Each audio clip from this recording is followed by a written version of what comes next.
Hey there, listeners. Frank Lavallo, the host of Novel Conversations here. I wanted to tell you about this new show by Evergreen Podcasts called Countdown to Dallas. It's hosted by Paul Brandus. He's an award-winning podcaster, author, and White House news correspondent. It's based on Paul's book of the same name, and it connects the stories and events preceding the Kennedy assassination. He explores recently uncovered truths and challenges the conspiracies that continue to surround this tragic day. We're sharing the entire first episode today, but be sure to look up Countdown to Dallas wherever you get your podcasts and subscribe to catch all of the future episodes. Here comes the first car with Police Chief Jess Curry and Sheriff Bill Decker, and here is the President of the United States. And what a crowd, what a tremendous welcome he's getting now. And there's Jackie, she's getting just as big a welcome, and the crowd is absolutely going wild. This is a friendly crowd in downtown Dallas as the President and the First Lady pass by.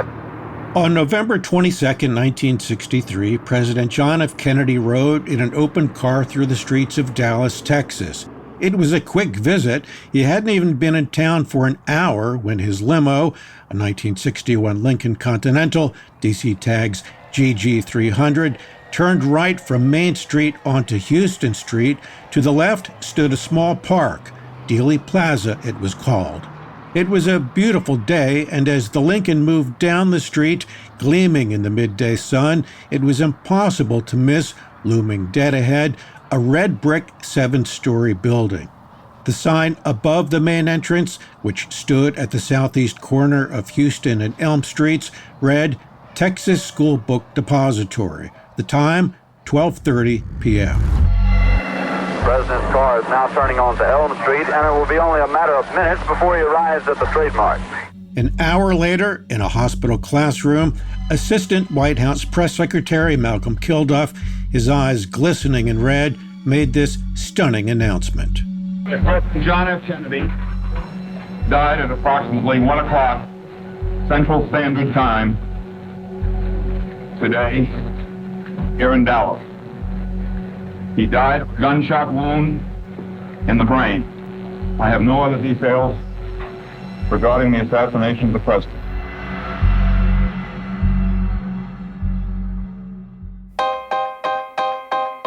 It has been 60 years now, 3/5 of a century. Most Americans alive today weren't even born, and yet the killing of President Kennedy so long ago continues to cast a shadow over our culture, our politics, and more. But what really happened? Not just on November 22, 1963, but in the days, weeks, months, even years before this event that sent shockwaves around the globe. I'm Paul Brandus. You're listening to the premiere episode of Countdown to Dallas, my podcast series based on my book of the same title.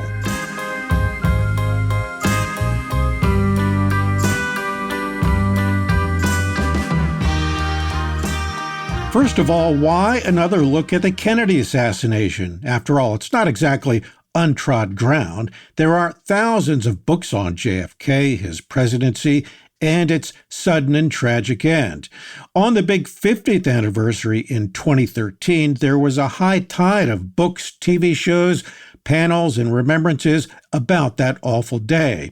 But history is never static. It is always moving forward as more details are uncovered. There are still books being written about the murder of Abraham Lincoln, for example. And so it is with the death of JFK. The story needs a freshening up because since that 50th anniversary, a great deal of new information has been made public. Most of it has come from the U.S. government. Since July 2017, for instance, the National Archives released in several batches tens of thousands of pages of documents, many from the Central Intelligence Agency and the Federal Bureau of Investigation. In the episodes ahead, we're going to explore this treasure trove of documents, but, and this may be even more important, we're going to take a closer look at things that are sometimes overlooked, misunderstood, or taken out of context, things like the history of presidential security and the attitude of presidents themselves towards their own safety.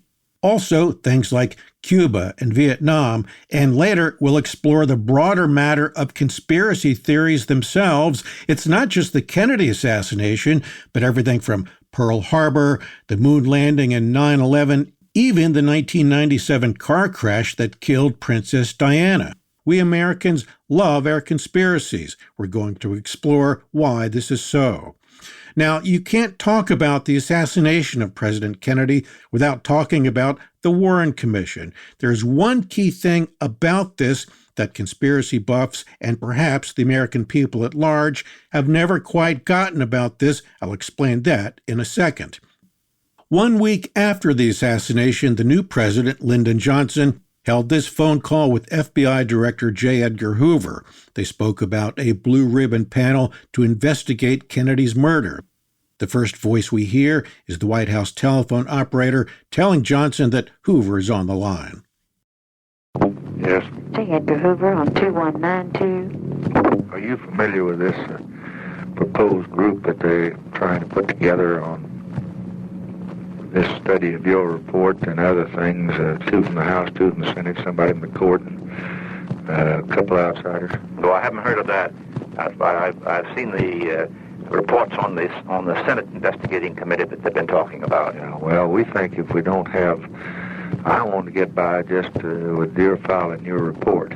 I think it'd be very, very bad to have a rash of investigations. Well, the only way we can stop them is probably to appoint a high-level one to evaluate your report. Yeah. And put somebody that's pretty good on it from that I could select out of the government and tell the House and Senate not to go ahead with the investigation. Yes. Because we get up there and get a bunch of television going, and I thought it'd be bad. It'd be a 3-ring circus.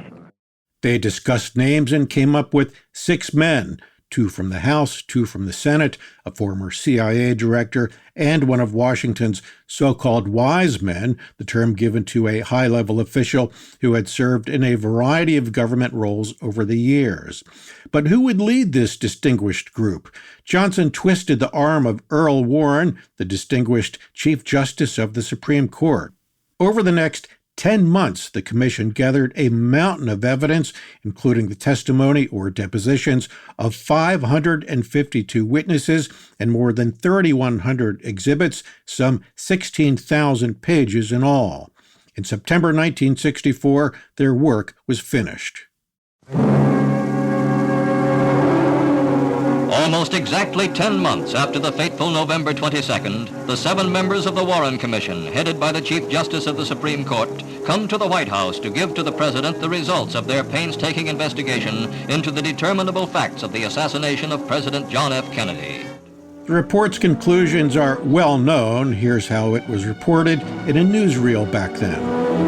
The report's 300,000 words traced the facts and, without prejudging, the implications of that day that started so brightly and ended so blackly at high noon on the streets of Dallas. Through questioning of every possible witness, restaging of the events of the morning drive, the commission reports that the fatal shots that entered President Kennedy's head and throat were fired by Lee Harvey Oswald from the Texas School Book Depository, acting solely by himself, and that there was no conspiracy, either foreign or domestic. The report also had plenty of criticism. The commission finds some inadequacies in security measures that might have saved the president's life had there been more liaison between the FBI and the Secret Service. And what about the shooting 2 days after the assassination of Lee Harvey Oswald by Jack Ruby, a nightclub owner with ties to the mafia? In the circumstances surrounding the shooting of Oswald 2 days later, it found the Dallas police and the press sharing responsibility for the breakdown of law enforcement. At the time, most Americans accepted these basic conclusions, but some observers sounded a note of caution. Just 4 days after the assassination, one of the most prominent journalists in America, Harrison Salisbury of the New York Times, who had been given the assignment of leading that paper's probe into the crime, wrote, and I quote, The echoes of this killing will resound down the corridors of our history for years and years and years. It is so strange, so bizarre, so incredible, so susceptible to legend making. It matches Lincoln's assassination and may well have equal public effects. And after the Warren Report was issued, another prominent journalist, Walter Cronkite of CBS, often called the most trusted man in America, said this. There will forever be questions of substance and detail raised by amateur detectives, professional skeptics, and serious students as well. They were right. Both Salisbury and Cronkite knew that the assassination, so shocking, so shattering, so unbelievable, would spawn decades of questions, decades of doubt, no matter what the official findings were. This has certainly been the case, and over the decades, an endless parade of books, TV shows, movies, and more have looked at the assassination from every conceivable angle, trying to pick apart the commission's findings. Today, a majority of Americans think there was a conspiracy, a contradiction of the Warren Commission's findings. But here's something that most conspiracy buffs overlook. The Warren Commission did not rule out a conspiracy. It left that door open, albeit just a crack, by saying only that it could not find clear and verifiable evidence of one. In its report, it says, on page 21, item 9, quote, the Commission has found no evidence that either Lee Harvey Oswald or Jack Ruby was part of any conspiracy, domestic or foreign, to assassinate President Kennedy, unquote. This does not rule out a conspiracy. It says only that the Commission could not find one. It adds in subsection A, quote, the Commission has found no evidence that anyone assisted Oswald in planning or carrying out the assassination. And in subsection B, quote, the Commission has found no evidence that Oswald was involved with any person or group in a conspiracy to assassinate the president. And finally, in subsection C, quote, the Commission has found no evidence to show that Oswald was employed, persuaded, or encouraged by any foreign government to assassinate President Kennedy, or that he was an agent of any foreign government. Again, there could have been a conspiracy, but the Commission only says it could not find one. The door was left open just a bit for others to find one. So here we are 6 decades later, and again, after countless books, TV shows, and whatnot, still no, and these are the operative words, no conclusive, verifiable proof of one. Doesn't mean there wasn't one, but so far no one has been able to present conclusive and verifiable proof that there was. But that's not the only criticism of the Warren Commission. In their haste to finish their report, they failed to interview people who might have been able to shed more light on the assassination. That's a fair criticism. They missed some key individuals. This opened the door to accusations of a cover-up. Perhaps, though haste or bureaucratic sloppiness could also have been factors. As I mentioned, the Commission did interview 552 people and gathered more than 3,100 exhibits. Judge for yourself how and why they missed others. On top of this, over the years, other potential clues have vanished. Philip Shannon, author of A Cruel and Shocking Act, A Look at the Forming of the Warren Commission and Its Work, spoke with CNN on the 50th anniversary of the assassination. My big sort of takeaway is just how much of this story has never been told and how much evidence about the assassination has been destroyed over the years, or covered up. Again, judge for yourself whether this is haste, bureaucratic incompetence, or something else. In any case, the Commission left the door open, as I mentioned, for future historians, future investigators, and here we are, 60 years later, and that door remains open. There are plenty of theories, but still no conclusive proof to counter the Commission's central finding. I've noted criticism of the Warren Commission, but what about criticism of all the conspiracy buffs? Please rise. Hear ye, hear ye, hear ye. The District Court of the Northern District of Texas, sitting in Dallas, the Honorable Lucius D. Bunton, Judge presiding. In 1986, two of America's most accomplished lawyers, the legendary prosecutor Vincent Bugliosi and an equally legendary criminal defender, Jerry Spence, held a mock trial of Oswald for British television. This was a legal clash of the titans. Over the course of his career, Bugliosi had won 105 out of the 106 cases he tried. But Spence, who was defending Oswald, had an even better record. He had never lost a case, not as a prosecutor nor as a criminal defender. It had a real Texas judge, a real Texas jury. Actual co-workers of Oswald, including the man who drove him to work on the morning of the assassination, testified. So did cops in the Dallas motorcade, among others. If you haven't seen this trial, the closest thing to a real trial, the trial Oswald never got, it is riveting. It lasted for days before the jury of Oswald's peers, Texas citizens, delivered their verdict. Here's Lucius Bunton III, District Judge of the United States District Court for the Western District of Texas. I have a note here which reads as follows. Your Honor, we have reached a unanimous verdict dated November 22, 1986, signed Jack Morgan, foreperson. Mr. Morgan, have you reached a verdict? We have, Your Honor. If you would, please, if you just hand it to the marshal. All right, fine. Counsel, if you'd please stand. I'll ask Mr. Nelson, if he would, to please read the verdict. Verdict. We, the jury, find the defendant Lee Harvey Oswald guilty of the offense charged in one of the indictment. Bugliosi's conviction of Oswald was only the beginning. He would spend the next 20 years writing a sweeping book on every conceivable aspect of the assassination. The book, 1,600 pages in all, is called Reclaiming History. After it came out, Bugliosi, in 2007, said this. There's no credible evidence that the CIA or mob or any of these groups was involved in the assassination. Nothing. I told the jury in London, I said, folks, I'll stipulate that 3 people can keep a secret, I said, but only if 2 are dead. And here we have a situation where close to 44 years later, not one word, not one syllable has leaked out. Why? Because there's nothing to leak out.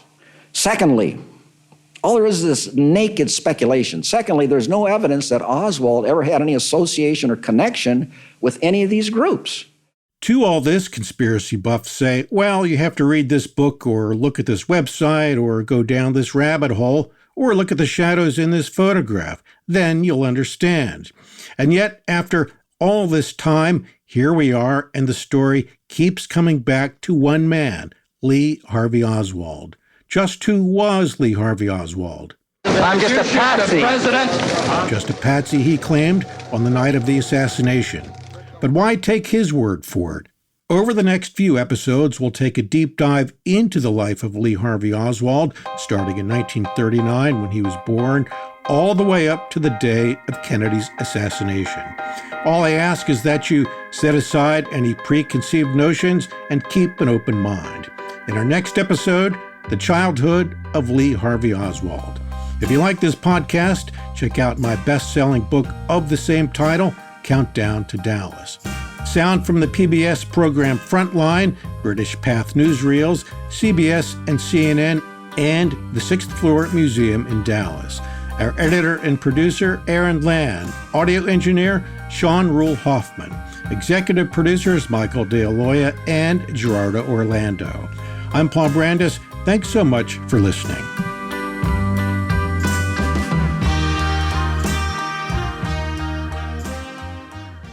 Mad Magazine. Advertising mascots. B-movie posters. And cartoons. Oh yeah, can't forget cartoons.